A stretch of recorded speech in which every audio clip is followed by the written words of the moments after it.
Não se engane, onde existe ajuntamento de seres humanos, existem problemas. E não é porque nós estamos na igreja, nós fazemos parte da igreja, que esses problemas não existem.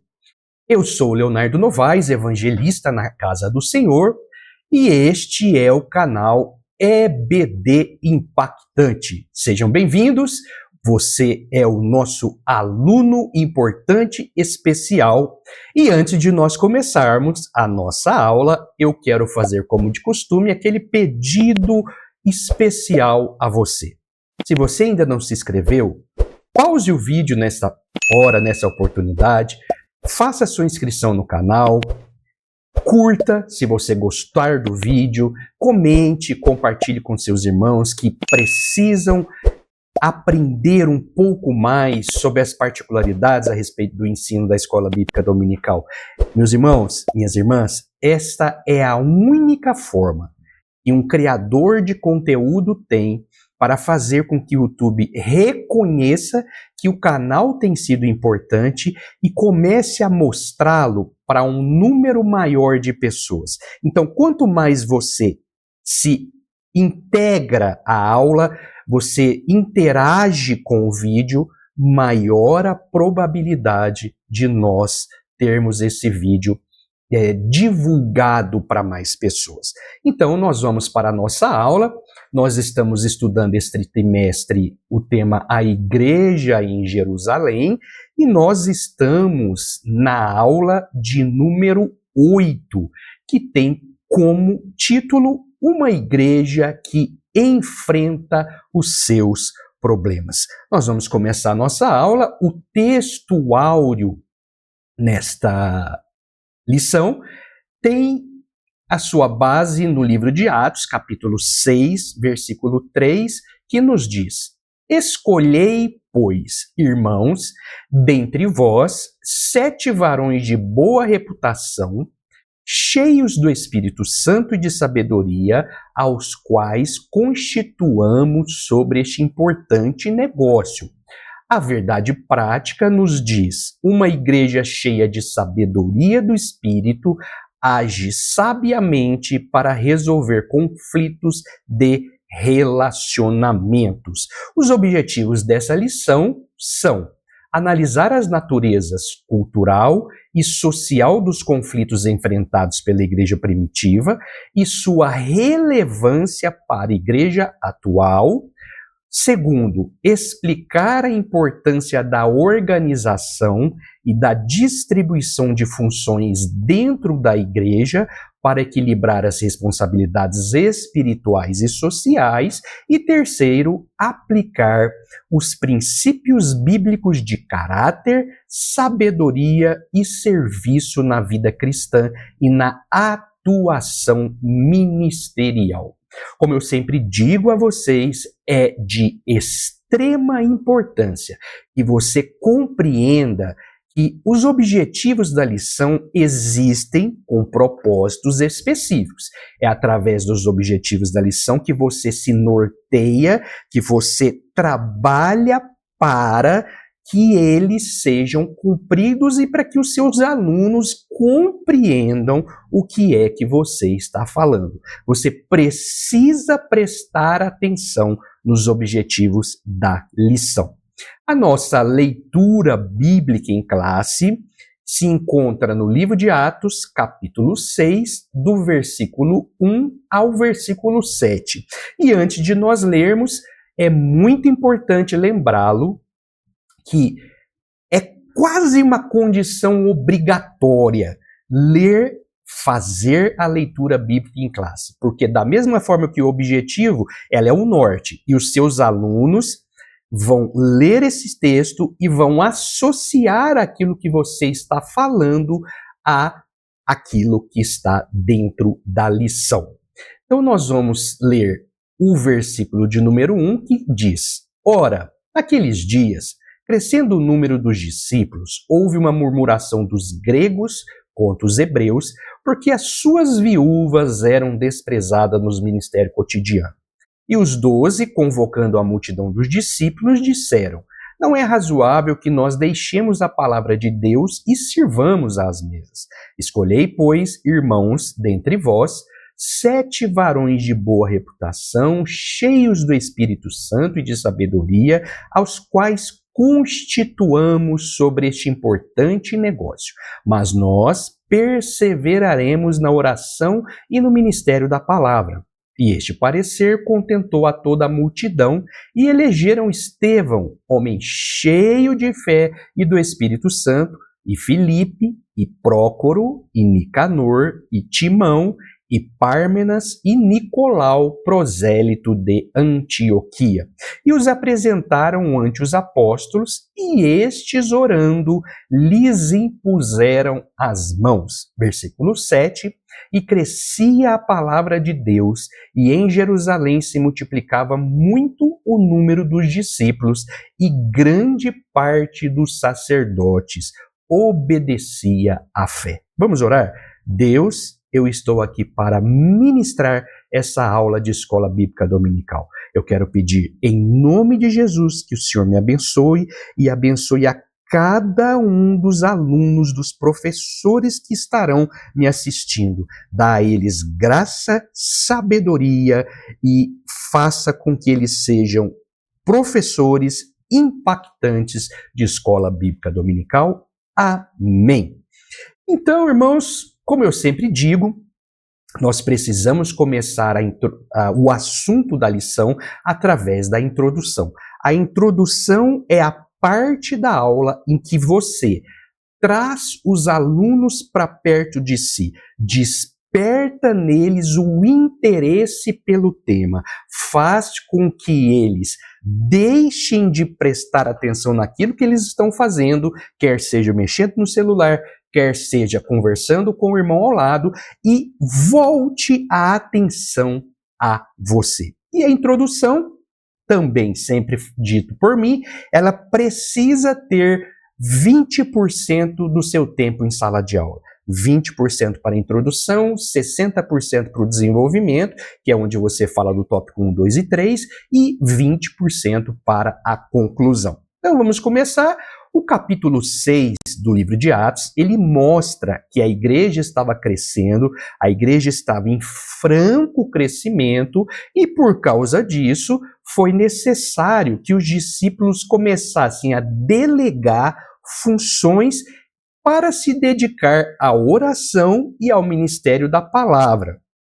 Ou seja, à oração, à pregação e ao ensino bíblico. E à medida que a comunidade cresce, é necessário que os líderes treinem pessoas para assumir tarefas básicas, enquanto eles se dedicam às tarefas que naquele momento só eles podem desenvolver. Todo o desenvolvimento de uma comunidade passa por isso. Todo o desenvolvimento de uma igreja passa por isso. Quem sabe você assumiu hoje um trabalho em uma congregação e você não conhece os obreiros, então você vai desenvolvê-los, você vai conhecer as aptidões, conhecer os dons ministeriais, espirituais e naturais que cada um deles tem, para que eles sejam usados da melhor forma possível. Naquele momento de início da igreja, pouquíssimas pessoas haviam se demonstrado como capazes de desenvolver certas tarefas. E como o Senhor Jesus havia chamado 12 e capacitado esses 12 para continuar a sua obra, era razoável que esses 12 se dedicassem ao ensino, à oração e à pregação da palavra. Isso é de extrema importância para que os seus alunos compreendam que não é menosprezar tarefas mais simples, mas sim agir de forma sábia de acordo com as necessidades da igreja. O exemplo de Jesus, como nós já dissemos, treinou 12 pessoas e Jesus mesmo deixou isso bem claro. Nós não sabemos ao certo quantas pessoas já faziam parte da igreja de Cristo naquele momento, no momento em que a situação se transcorreu, mas nós sabemos que o número era muito grande, porque nós temos duas citações bíblicas no livro de Atos, a primeira em Atos 2:41, quando Pedro ministra a primeira pregação após o batismo no Espírito Santo, quase 3.000 almas são salvas, e lá em Atos 4, versículo 4, que o texto nos diz que quase 5.000 pessoas faziam parte da igreja. Então, para que nós compreendamos o que estava acontecendo naquela época e não agir com romantismo, é necessário nós reforçarmos algum ponto. O que é agir com romantismo? Algumas pessoas acham que igreja é lugar de perfeição. E não existe perfeição em lugar nenhum da face da terra. Perfeição hoje está em Cristo e perfeição terão os seres humanos assim que eles estiverem com Cristo. Então, nós estamos sendo santificados pelo Espírito Santo através da palavra, dia após dia. Primeiro ponto que a gente precisa reforçar.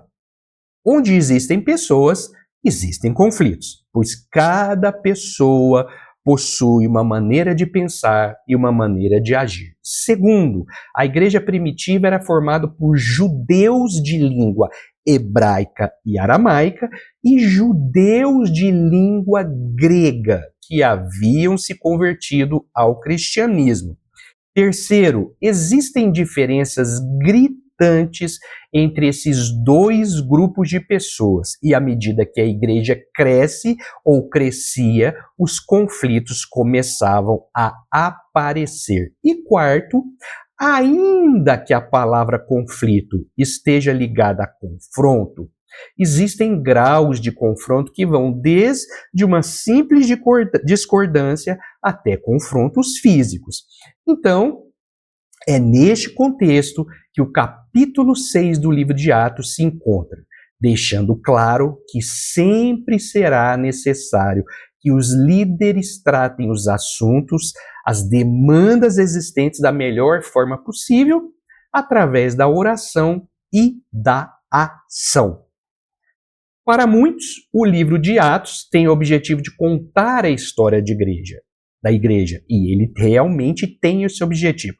Porém, nós precisamos ampliar os nossos horizontes e compreender que o Espírito Santo inspirou o evangelista Lucas a escrever esse livro, demonstrando os aspectos relevantes da comunidade cristã do primeiro século, que começou em Jerusalém, enfatizando os pontos positivos e aqueles que também mereciam atenção e desenvolvimento, que muitos chamam de pontos negativos.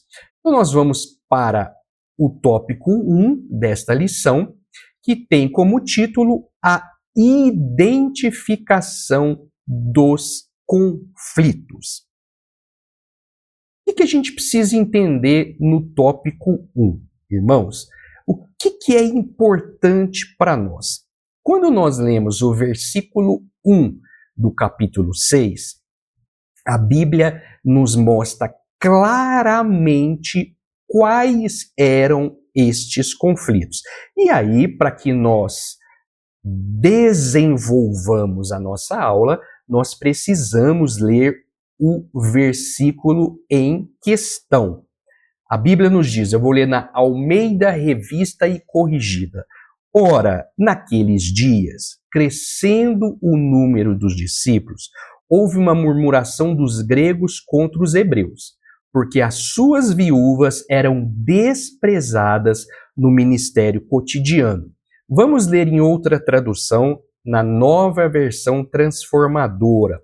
À medida que o número de discípulos crescia, surgiam murmúrios de descontentamento.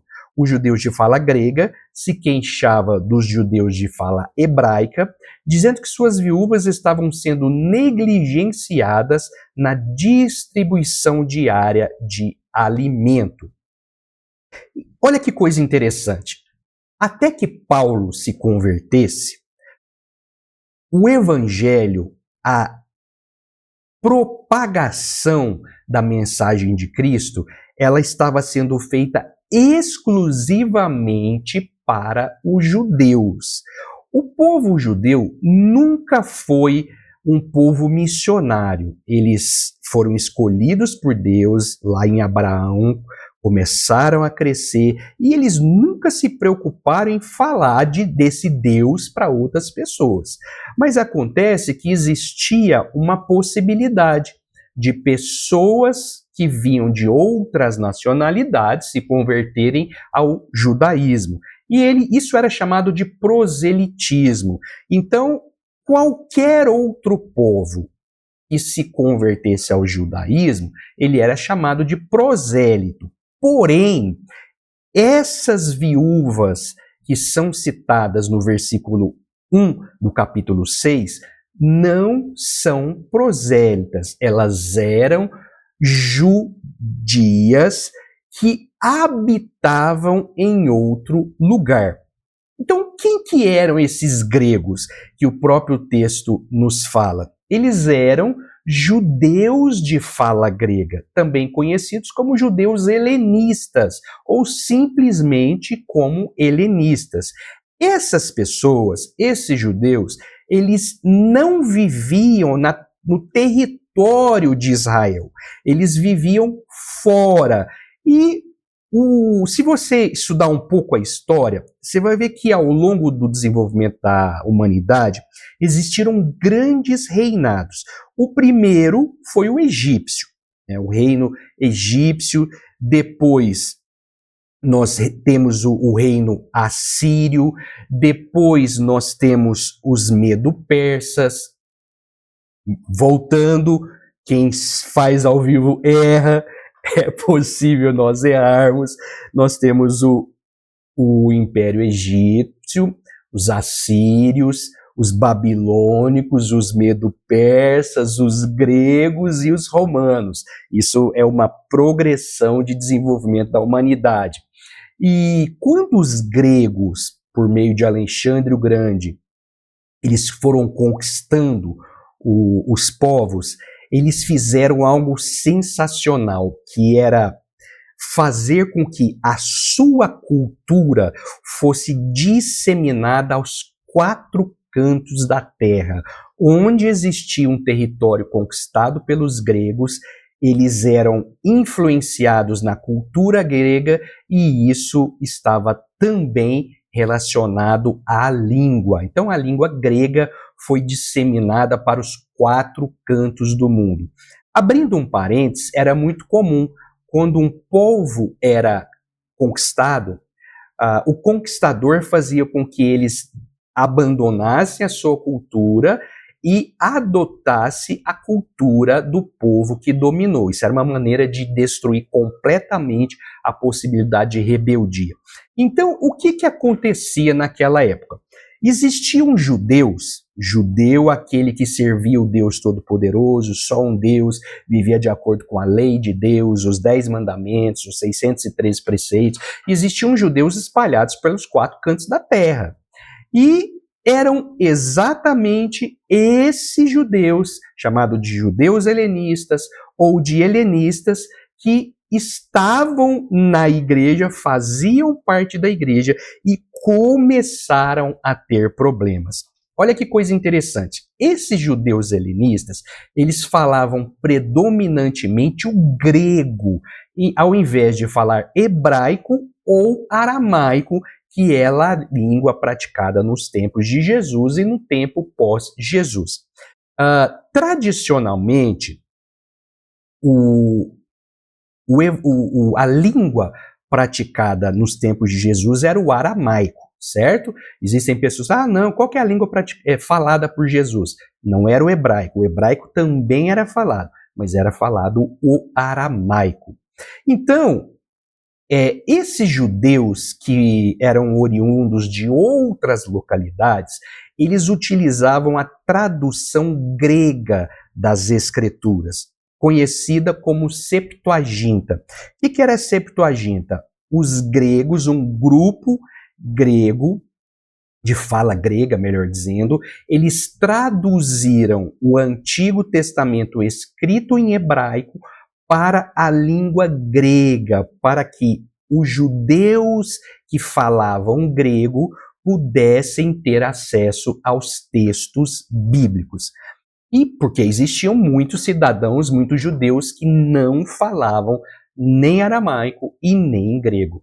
E olha que coisa interessante, culturalmente existia uma influência mista, e essa era uma grande preocupação dos judeus que estavam ali na região da Palestina. Pelo fato dos judeus helenistas não dominarem mais o hebraico e o aramaico, eles tinham uma preocupação grande de haver mistura de costumes, mistura cultural, mistura social, mistura das tradições filosóficas gregas, de ideias, da questão ética e tudo mais. Então, quais eram os costumes e os conflitos que tinham situações que não batiam, vamos dizer assim? Eram os conflitos culturais. Primeiro, como os helenistas falavam grego, já falamos sobre isso, eles eram influenciados pela cultura grega. E é provável que eles já haviam entronizado os costumes gregos, a filosofia grega, os modos de vida dos gregos, e isso pode ter causado um tipo de separação lá no início da igreja. Segundo, conflitos religiosos.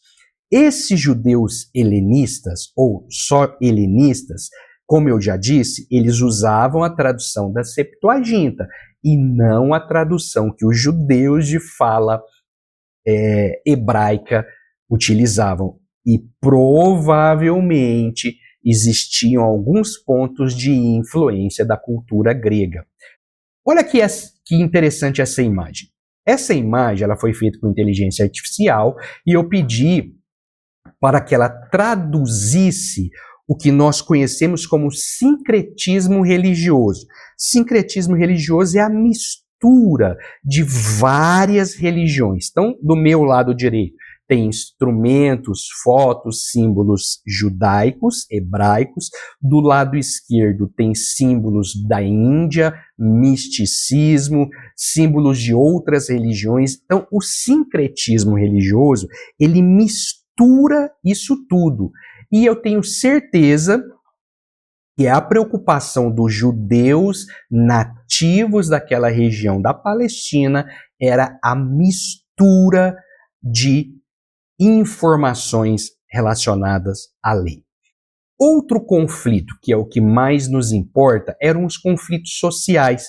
É provável que o desprezo das viúvas, que eram judias, gregas, foi causado pela existência dos outros dois conflitos, ou seja, o conflito cultural e o conflito religioso. Na antiguidade, simplesmente não havia possibilidade de ganho próprio pelas mulheres. As mulheres não trabalhavam com o intuito de obter ganhos financeiros. Sendo assim, se uma viúva não tivesse filhos para sustentá-la, ela passaria necessidades e ela entraria em uma situação de grande aflição. Foi por isso que o conflito começou em Atos capítulo 6. E vale a pena a gente reforçar, a sociedade hebraica, os primórdios da sociedade hebraica, eles eram marcados por características muito diferentes das características socioeconômico-culturais que nós temos hoje, né? As mulheres tinham funções, os homens tinham funções completamente antagônicas, ou seja, contrárias. E estando a mulher sem marido e sem filho, provavelmente ela passaria dificuldades muito grandes. E essas mulheres haviam se convertido. Elas eram mulheres cristãs. E o que estava acontecendo? Os cristãos de língua hebraica, estavam deixando os cristãos de língua grega para segundo plano. E isso trouxe o primeiro grande problema para a igreja em Jerusalém. Olha que coisa interessante. A gente precisa deixar claro em sala de aula que não existe perfeição entre seres humanos. Eu, uma vez, quando congregava em uma outra cidade, eu ouvi um pastor dizendo que os seres humanos que se convertem, eles estão em um estado de santificação muito alto, à beira da perfeição. Quando eu vi aquilo, eu fiquei assustado, porque isso não existe. Não existem seres humanos perfeitos. Aquele ensinador, ele estava ensinando algo que vai completamente contra o estado de pecaminosidade dos seres humanos. Nós fomos salvos, mas nós estamos em um processo de santificação. Vocês se lembram da descrição de Atos capítulo 4? Vamos ler para a gente retornar e compreender esse assunto? Atos capítulo 4, versículos 32 a 35 nos diz: E era o coração e a alma da multidão dos que criam, e ninguém dizia que coisa alguma do que possuía era sua própria, mas todas as coisas lhes eram comuns. E os apóstolos davam com grande poder testemunho da ressurreição do Senhor Jesus, e em todos eles havia abundante graça. Não havia, pois, entre eles necessitado algum, porque todos os que possuíam herdades ou casas, vendendo-as, traziam o preço do que fora vendido e os depositavam aos pés dos apóstolos. E repartia-se a cada um segundo a necessidade que cada um tinha. Uai, no capítulo 4, ninguém padecia necessidade. E no capítulo 6, algumas viúvas estavam sendo desprezadas, quer dizer que não existe perfeição entre seres humanos, ainda que esses humanos sejam convertidos. Vamos abrir um parênteses? Existem pessoas que acreditam ou fingem que acreditam que a igreja é um lugar de perfeição, onde ninguém tem problemas, onde ninguém peca, e isto faz com que muitos se sintam constrangidos com as mazelas próprias e com os pecados que cada um possui. E aí acontece um fenômeno religioso terrivelmente prejudicial, que é o fato das pessoas viverem uma vida dupla. Então, coloque na sua cabeça, meu irmão e minha irmã, ninguém é perfeito. Nesta terra, neste planeta, nós estamos sendo aperfeiçoados através da palavra de Deus, com a ação miraculosa do Espírito Santo. Nós precisamos compreender que todos os seres humanos, todos, e quando fala todos, é todos. Todos nós somos passíveis de errar, passíveis de cometer pecado, mas nós precisamos entender que o sangue de Jesus Cristo é poderoso para nos perdoar e nos purificar de toda a imundícia. Esse é o primeiro passo que a gente precisa compreender para que nós vivamos uma vida equilibrada em sociedade. Não existe ninguém que não esteja se santificando através da palavra. As comunidades judaicas do início do cristianismo possuíam membros que compartilhavam ideais, porém, independentemente disso, de compartilharem ideais, eles não eram robôs sem emoções e sentimentos. Então, nós vamos identificar os conflitos. Fica claro que os problemas existiam e precisavam ser solucionados. E foi por isso que os apóstolos convocaram a multidão dos discípulos. E é de suma importância que eu e você compreendamos isso e de forma clara e didaticamente simples ensinemos aos alunos. A gente precisa compreender que nós somos compostos por uma natureza física e por uma natureza espiritual. E que, de acordo com o que o apóstolo Paulo escreveu, cada um de nós tem um espírito, tem uma alma e tem um corpo. Isso está escrito em 1 Tessalonicenses, capítulo 5, versículo 23. Sendo assim, todas as áreas da nossa vida precisam ser cuidadas, desenvolvidas, ainda que exista um grupo de pessoas que acredita que a igreja só deve cuidar da vida espiritual. Então nós entendemos qual era o problema, por que o problema existiu, e agora nós vamos entender, entrando no tópico 2, que os apóstolos delegaram tarefas para resolver esses problemas. A palavra delegar, ela tem origem no latim delegare, que significa enviar como representante, e essa palavra é formada pelo prefixo de, que significa fora, e pelo verbo legare, que quer dizer mandar em seu lugar ou investir de confiança. Esse termo, ele está ligado à palavrinha lex, que significa lei, lex do latim, lei. Portanto, o ato de delegar envolve conferir a outra pessoa o poder ou a autoridade para agir em nome dela mesma. Então, o termo delegado tem a mesma origem, alguém que recebeu poder para agir em prol do Estado, da federação ou de um município.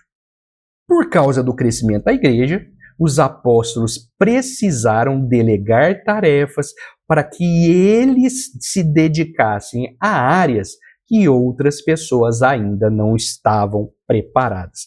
A primeira menção bíblica a respeito da delegação de tarefas aparece em Êxodo, capítulo 18, de 13 a 26, naquele episódio que o sogro de Moisés, Jetro, olhando a loucura que Moisés estava cometendo, acordando de manhã e indo dormir tarde, sem parar um momento para aconselhar as pessoas. Moisés havia sido escolhido por Deus e ele estava sendo a principal figura como o sacerdote e até mesmo como um profeta para falar a vontade de Deus para o povo. Então Jetro chega até ele e fala: Moisés, você precisa ter pessoas para auxiliá-lo, você precisa delegar, dividir as tarefas, as coisas menores você passa para essas pessoas e as coisas mais complexas fica para você. Então essa é a primeira vez que a Bíblia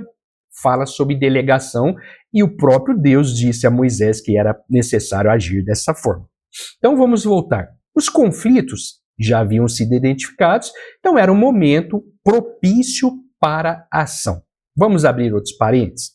A Bíblia fala que houve murmuração entre os judeus de fala grega. E as murmurações, meus irmãos, elas são potencialmente negativas e perigosas.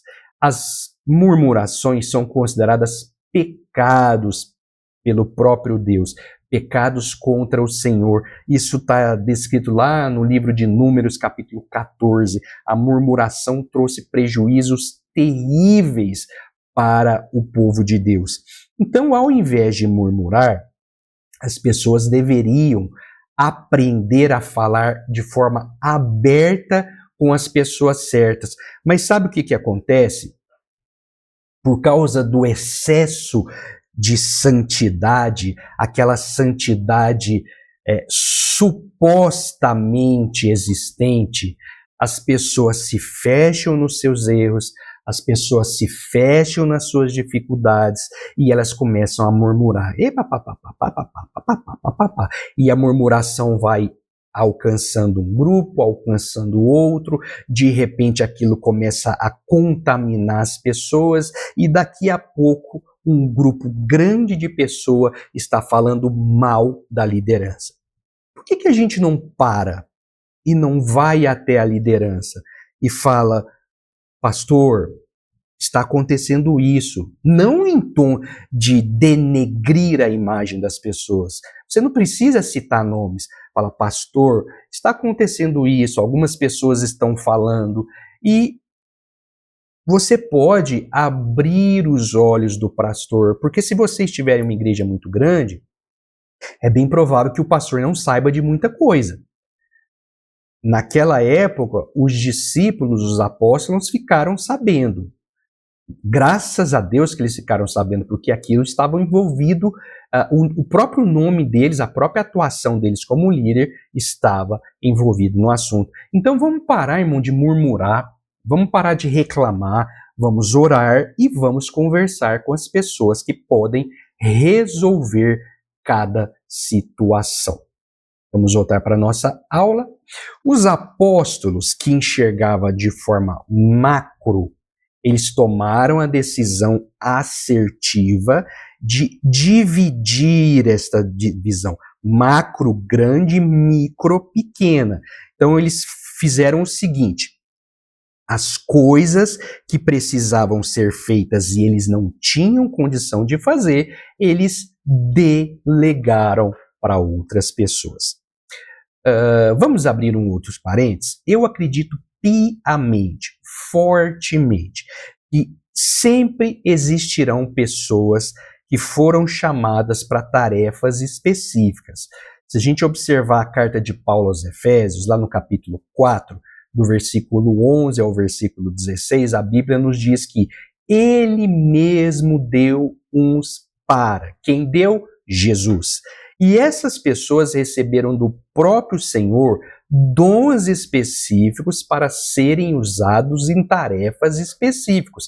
E nada melhor do que ver uma pessoa dotada da capacidade para agir naquela situação, agindo de maneira graciosa, de uma maneira correta, de uma maneira abençoada. É por isso que a delegação de tarefas deve acontecer e acontecer com frequência. Olha que coisa interessante. Jesus não escolheu qualquer pessoa, ele escolheu 12 pessoas e todas essas 12 pessoas foram treinadas de uma forma exaustiva por aproximadamente 3 anos e meio. Então, aqueles 12, Judas morreu, foi substituído, mas aquelas 12 pessoas sabiam exatamente como trabalhar.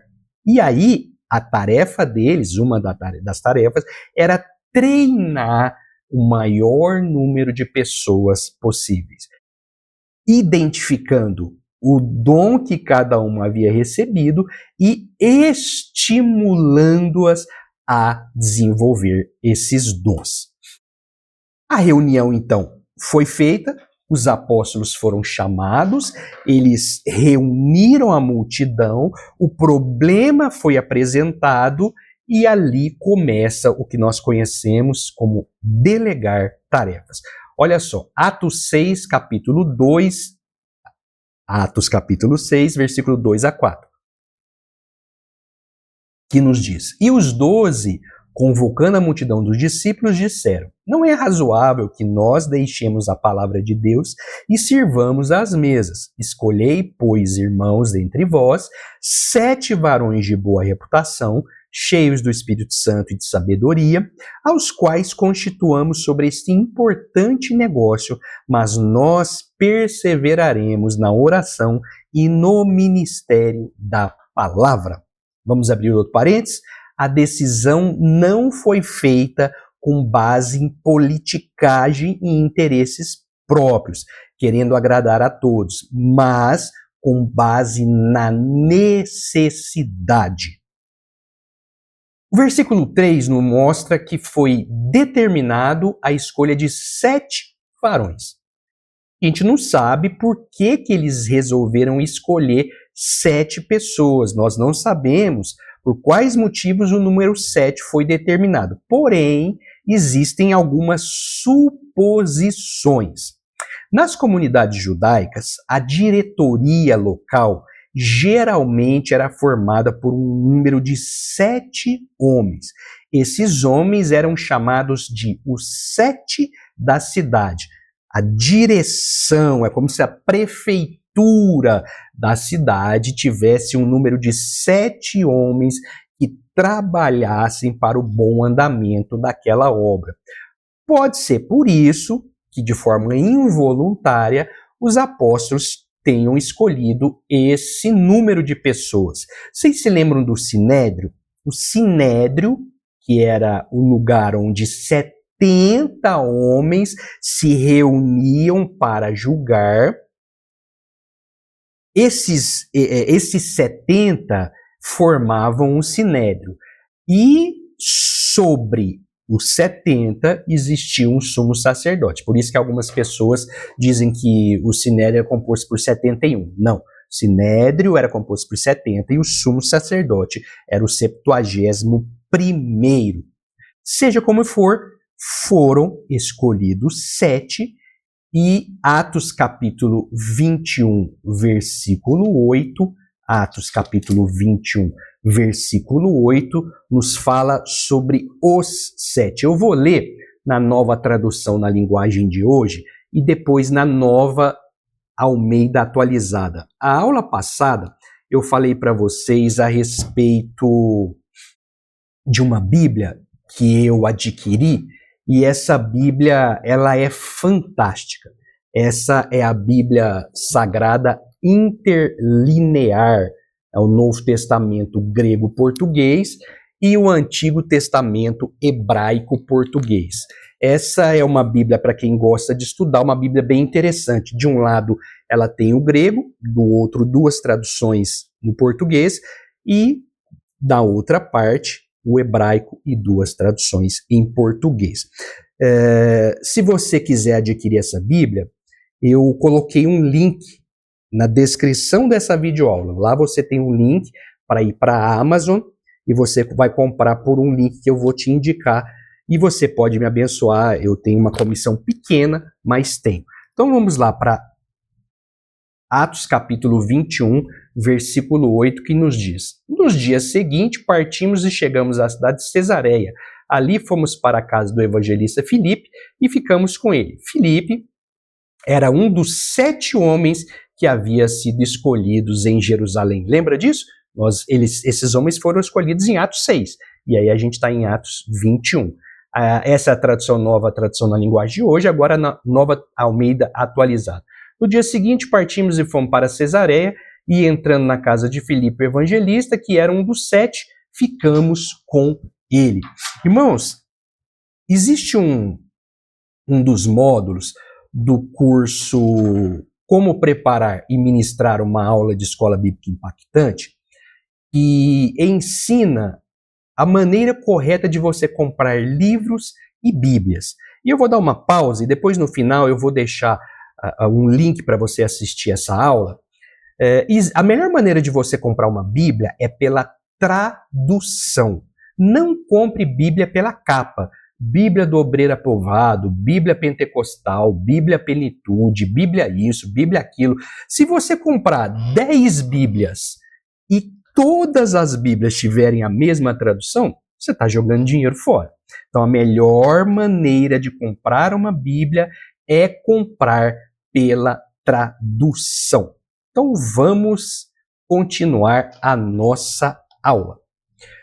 Existem benefícios na delegação de tarefas. Uma diretoria centralizadora traz inúmeros prejuízos. A diretoria, a liderança centralizadora, ela tem mais prejuízos do que benefícios. E a gente vai ver isso. Quais são os benefícios da delegação de tarefas? Primeiro, aumento da produtividade.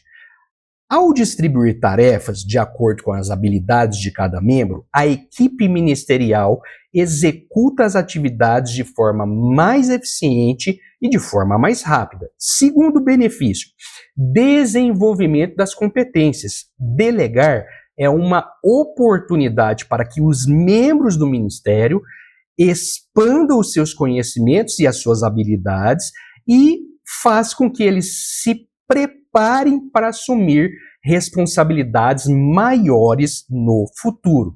Terceiro, benefício da delegação de tarefas: maior engajamento e motivação. A confiança que a pessoa adquire, que ela entende ao receber uma responsabilidade delegada, uma responsabilidade importante, faz com que as pessoas se sentem valorizados e aumenta a satisfação e a dedicação. Quarto benefício: melhora na gestão do tempo. Imagine, na época de Moisés, Moisés para milhões de pessoas. Ele ia morrer de estafa a qualquer momento. Então, à medida que a gente delega funções, a gente tem uma qualidade melhor na gestão do tempo. Quinto benefício: equilíbrio entre a vida profissional e pessoal. Pastores, líderes eclesiásticos não são máquinas de trabalhar. Eles devem ter a sua vida de lazer, a sua vida pessoal, ainda que sejam assalariados, certo? Sexto benefício: um ambiente mais colaborativo.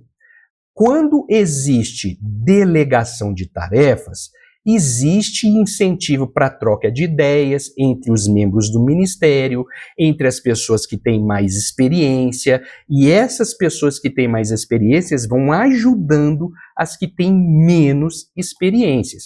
Sétimo benefício: redução da sobrecarga e do estresse, como nós já falamos. E oitavo benefício: melhoria na tomada de decisão dos colaboradores.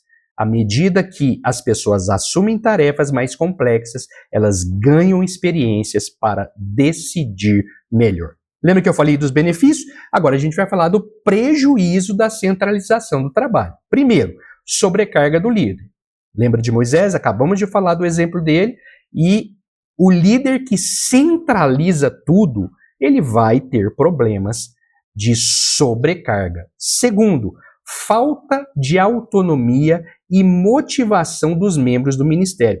A centralização, irmãos, isso é um assunto muito sério. Isso é um assunto que precisa ser muito bem trabalhado. Existem líderes, e aí existem inúmeros motivos para isso, mas o principal é o medo. É o medo de perder, é o medo de ser desobedecido, é o medo de ter prejuízo, o medo é terrível, o medo paralisa as pessoas. Então, a centralização, ela limita a participação dos membros do ministério nas decisões, diminuindo o engajamento, satisfação e produtividade. Então, se você tem um líder, um pastor que é centralizador, ore.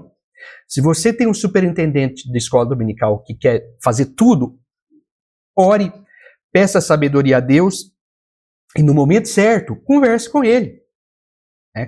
Conversar sobre uma autoridade imbuído de sabedoria, as coisas tendem a resolver-se.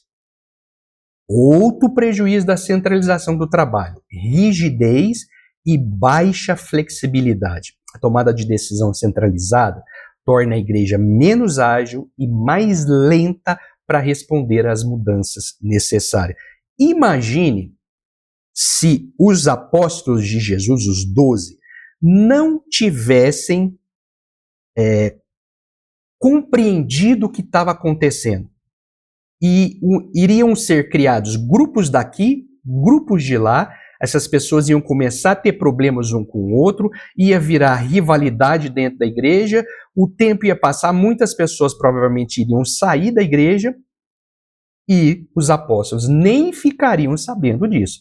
Então, quando a igreja é muito grande, existe a probabilidade de muitos problemas acontecerem sem que a liderança saiba, se a liderança for centralizadora. Então, os benefícios da delegação são muito maiores. Quarto prejuízo na centralização do trabalho: demora na tomada de decisões. Foi exatamente isso que nós falamos. Quinto, desconhecimento da realidade local. Acabamos de falar sobre isso. E sexto, perigosíssimo risco de cultura autoritária. Centralização de poder, irmão, pode fomentar um ambiente ministerial inflexível, onde a criatividade e a iniciativa são sufocadas. Nós precisamos tomar muito cuidado. Nós somos chamados para Jesus para servir a igreja. E se nós somos líderes autoritários, os prejuízos são muito maiores do que os benefícios. Você tem algum pastor, líder de departamento, superintendente, que é autoritário, que é centralizador? Você precisa orar por ele e, dentro do possível, auxiliá-lo a mudar essa questão. Vamos abrir mais uma vez aquele pedido especial. Se você ainda não curtiu o vídeo, vai lá agora, curta. É simples, é só você apertar ali no joinha, curta. Se você quiser deixar uma dúvida, deixa a sua dúvida, eu me comprometo a respondê-lo assim que possível.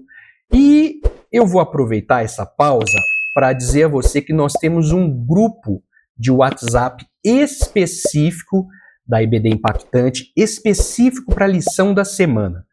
Esse grupo vai ser...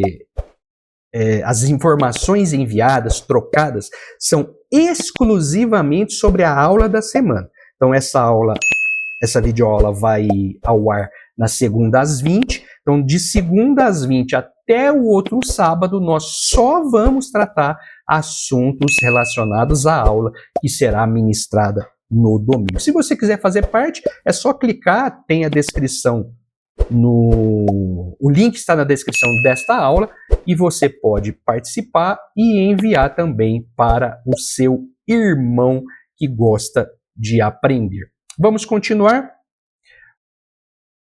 Existem pessoas que dizem que o capítulo 6 fala sobre a instituição do diaconato ou da diaconia. E ainda que o capítulo 6 ele não fala claramente sobre isso, nós temos que entender que sim, ali começou o tipo de serviço para a igreja. Porque a palavra diácono, ela tem origem no grego antigo, que é diáconos. E essa palavra significa ministro, servo, ajudante, servente.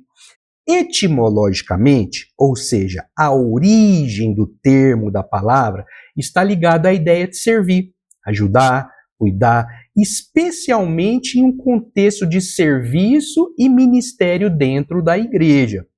A palavra diaconem, que é uma ramificação de diáconos, significa servir ou ministrar, e é utilizada em Atos 6:2 para definir o tipo de serviço que deveria ser feito pelos 7 homens que seriam escolhidos. Deixa eu dar uma dica de ouro para vocês. Existe um site que chama Bíblia Todo. Você digita lá no Google, Bíblia Todo. Ele tem várias traduções, você pode comparar uma tradução com a outra. E também existe um aplicativo, e eu não me lembro o nome do aplicativo, mas deixa eu verificar se eu consigo, eu me lembrei disso agora. Chama My Bible, M-Y-B-I-B-L-E, Bíblia em inglês, Minha Bíblia. Esse aplicativo ele tem uma versão gratuita, então você pode baixá-lo no seu celular. Ele tem um Strong, que é o dicionário, e nesse Strong ele vai te mostrar a palavra no grego ou a palavra no hebraico. Baixe esse aplicativo, ele vai ser extremamente útil para o seu desenvolvimento. Então vamos voltar para a nossa aula. Os apóstolos, eles classificaram o serviço de servir às mesas como um serviço importante, ou em outras traduções, como um importante negócio.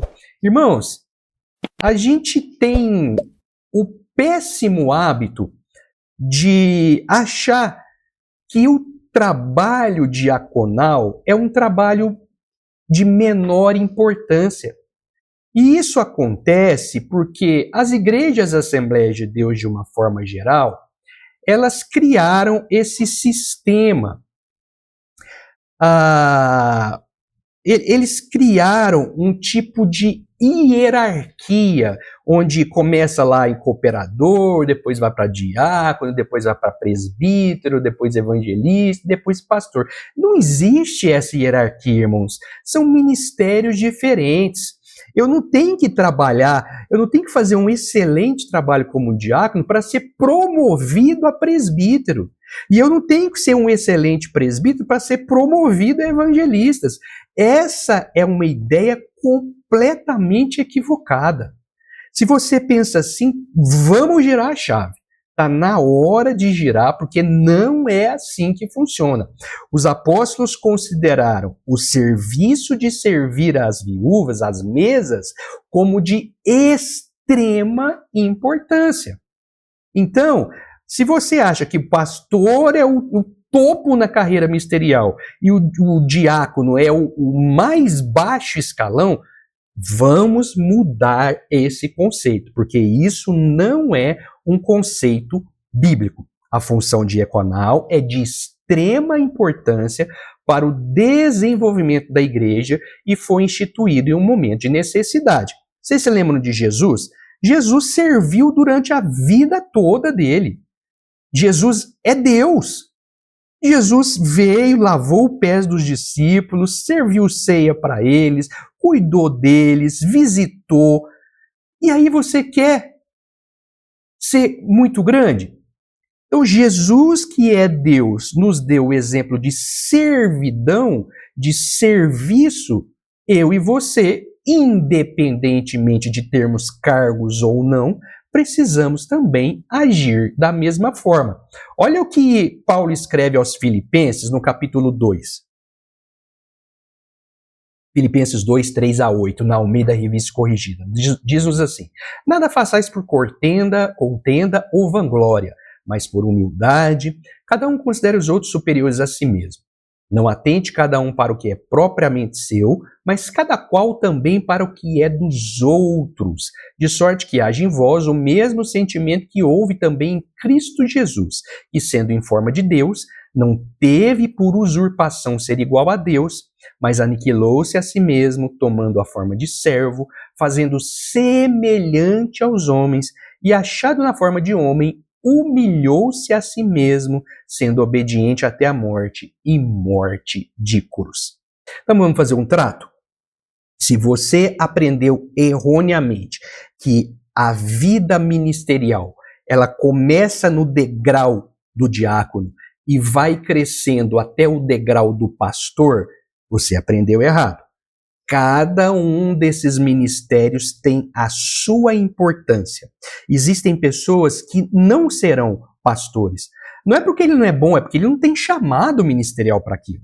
Existem pessoas que não serão evangelistas. Não é porque ele é bom, mas porque ele não tem chamado para aquilo.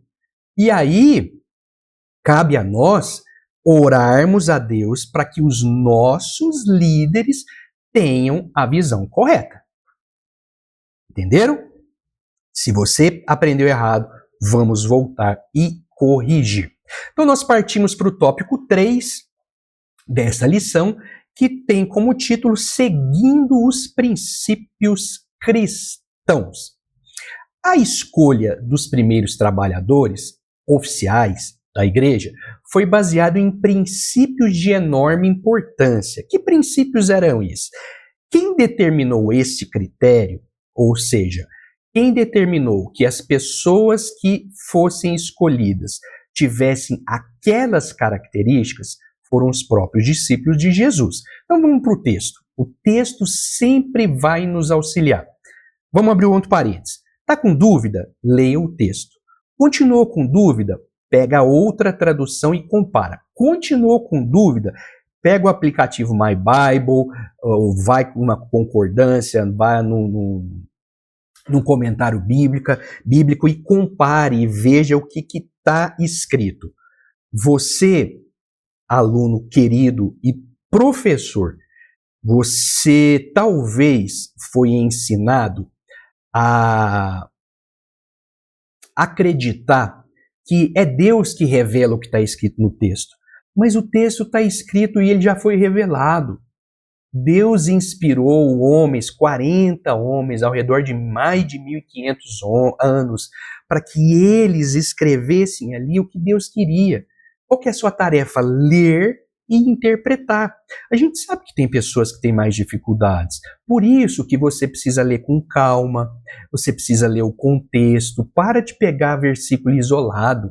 Para de pegar versículo isolado e criar uma teoria em cima dele. Leia o que o texto está dizendo, pois o texto vai te ensinar e te mostrar o que Jesus está falando. Amém? Vamos voltar. Então, Atos capítulo 6, versículo 3 nos diz: Escolhei, pois, irmãos, dentre vós, 7 varões de boa reputação. Primeira característica. Primeiro princípio, varões de boa reputação. Segundo, cheios do Espírito Santo. Terceiro, sabedoria, aos quais constituamos sobre este importante negócio.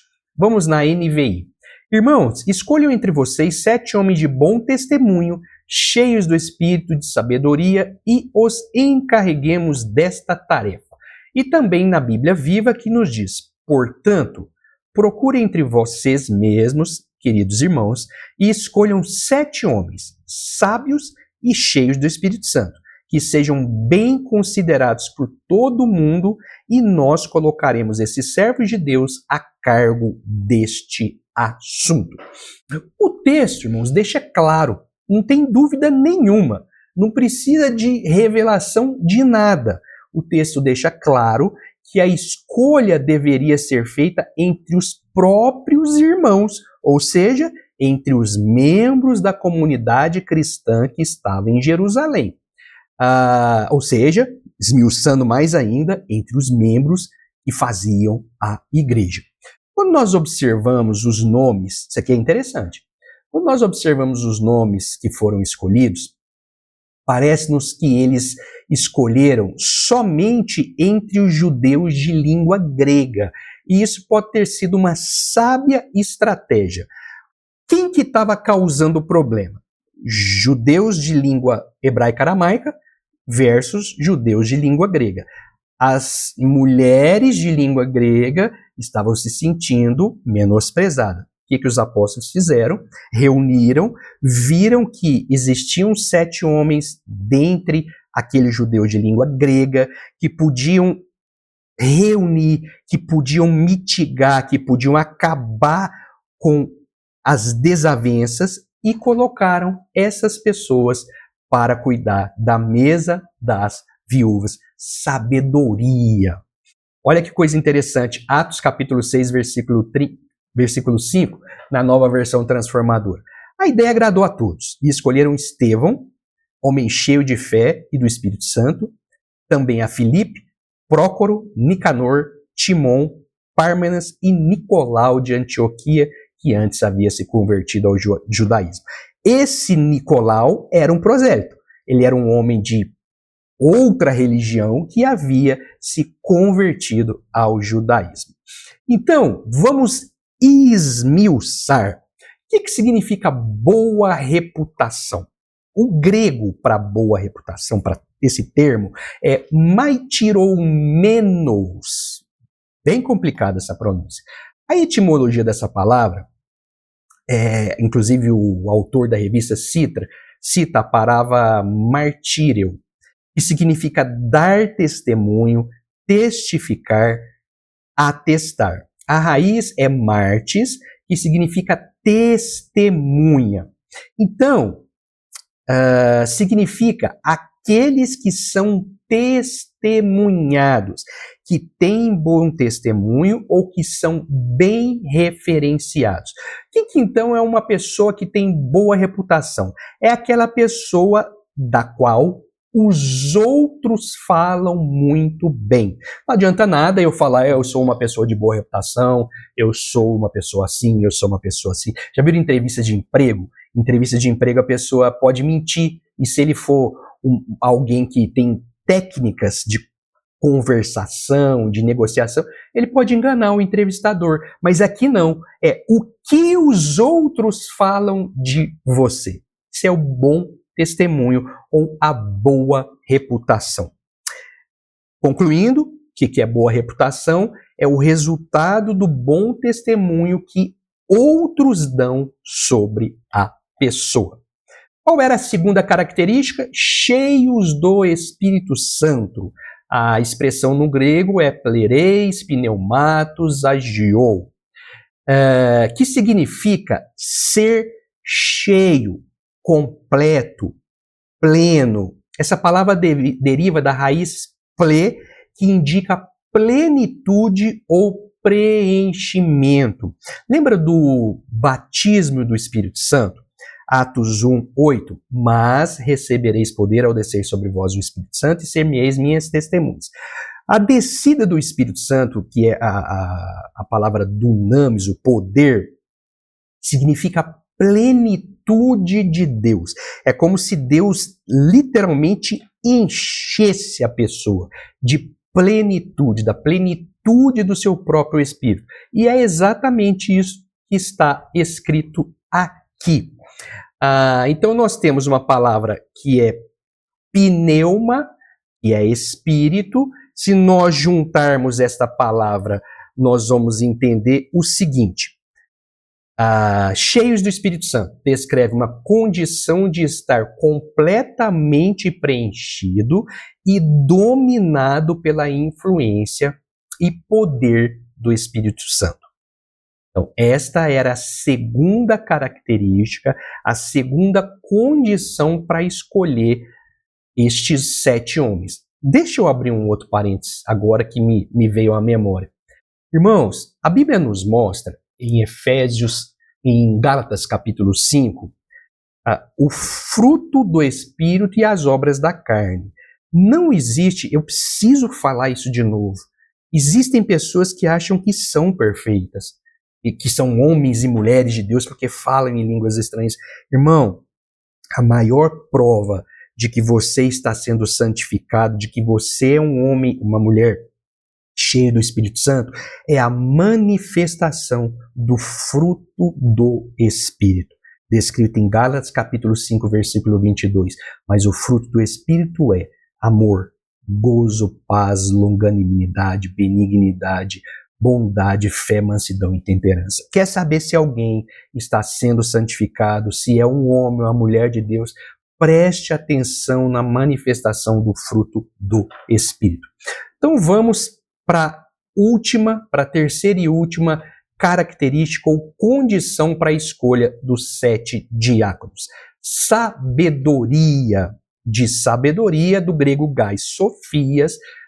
Talvez você não saiba, mas a palavra sofia é sabedoria do grego.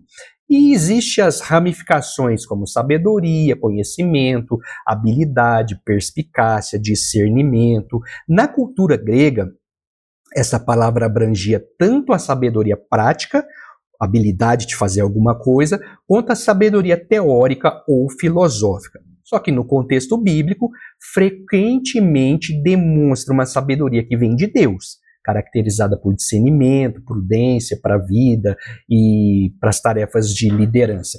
Vocês se lembram de Tiago? Tiago fala, se alguém tem falta de sabedoria, peça a Deus. Existem 2 tipos de sabedoria. Sabedoria que vem do alto e a sabedoria que vem das experiências. A sabedoria que vem do alto só pode ser recebida do alto. Então, se você é alguém, Senhor, me dá sabedoria, ore com esse propósito. Senhor, eu preciso saber me portar diante dos meus colegas de trabalho, eu preciso saber me portar diante dos meus colegas de faculdade, de escola e diante da minha família. Senhor, eu preciso aprender a falar na hora certa. Me dá sabedoria. Essa sabedoria virá do alto. E existe a sabedoria que você adquire à medida que você avança a idade. De forma assim, bem superficial, sabedoria é a maneira correta de usar o conhecimento que você tem. Então, à medida que você se torna mais experiente, que as cãs vão ficando brancas, você vai se tornando sábio, porque você vai vendo, isso aqui, se eu fizer, dá errado. Não, se eu fizer daquela forma, vai dar errado, porque eu já fiz. Então, isso também é um tipo de sabedoria. Só que o que a Bíblia nos mostra é a sabedoria vinda de Deus. Então, vamos continuar a nossa aula. Esses 7 homens, então, escolhidos, se a gente traduzir a palavra e pegar todo o significado que nós aprendemos, esses homens devem ter bons testemunhos perante a comunidade cristã, estar completamente preenchidos e dominados pela influência e poder do Espírito Santo e possuir a sabedoria que vem de Deus, caracterizada por discernimento, prudência para a vida e para a liderança. Estas eram as características que deveriam existir na vida daqueles homens. Eu quero abrir um parênteses antes de nós partirmos para a conclusão.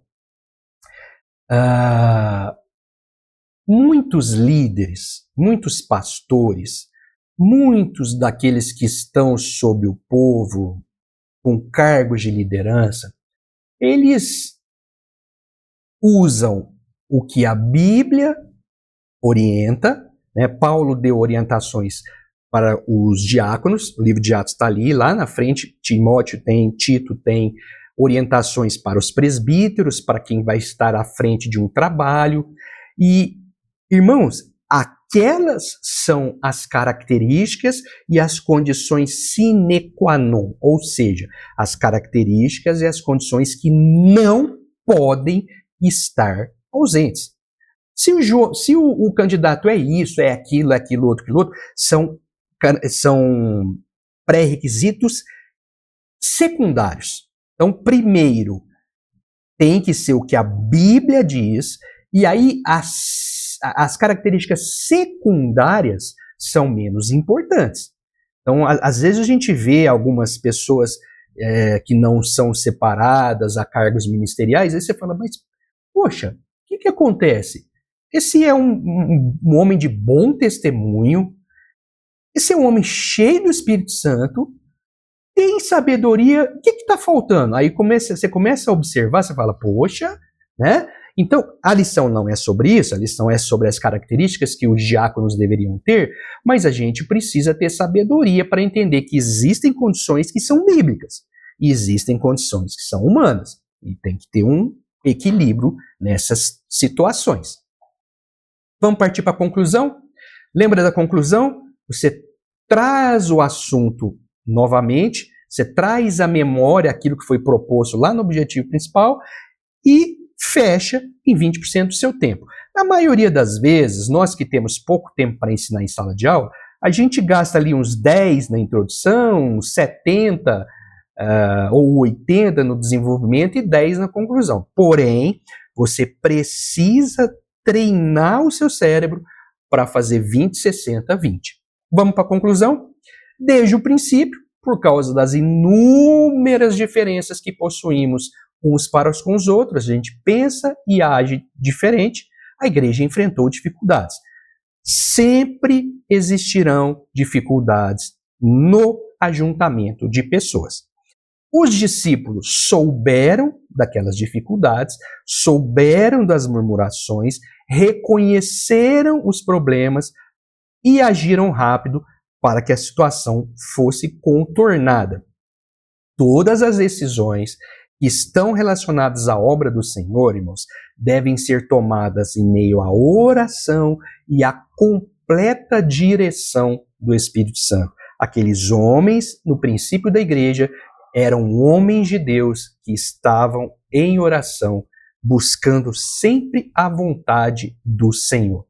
Se nós fizermos desta forma, nós seremos bem-sucedidos em tudo o que nós nos dispusermos a fazer. E a obra não sofrerá desnecessariamente. Vamos orar mais uma vez?